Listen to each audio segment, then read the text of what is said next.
White heads black heads পারলে ছালটাও পর্যন্ত তুলে ফেলবো, যাতে এসব কখনো নাই হয়। তো যাই হোক, আমার ভাই এইটা কিসব অর্ডার করেছিল, তো আমার সেসব থেকে একটু মনে ইচ্ছা হলো যে আমি একটুখানি অ্যাপ্লাই করি। তো তার আগে একটা অ্যাপ্লাই করেছিলাম, আমি অ্যাপ্লাই করতে পারিনি, যার কারণে নষ্ট হয়ে গেছে। তাই জন্য ভাইকে বললাম তুই অ্যাপ্লাই করে দে, তাই জন্য ও আমাকে একটু অ্যাপ্লাই করে দিচ্ছিল।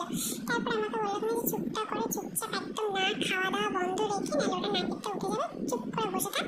তো আমি সেই জন্য 10টা মিনিট একটু চুপচাপ বসে থাকলাম, মুখটা না নাড়িয়ে।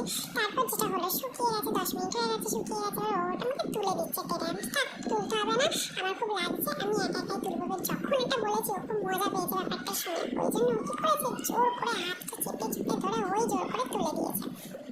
আমাকে বলেছে আজকে তো সব নাকের পুরো ছালটাই আমি তুলে দেবো। তারপর বলার পরে আমার তো না চোখে পুরো জল বেরিয়ে গেছে। আমি তো ভেবেছি যে আমার নাকের ছালটাই উঠে গেছে। তারপর বলে এই দেখ তোর এই দুপাশ থেকেও নাকের ছাল তুলে দিয়েছে।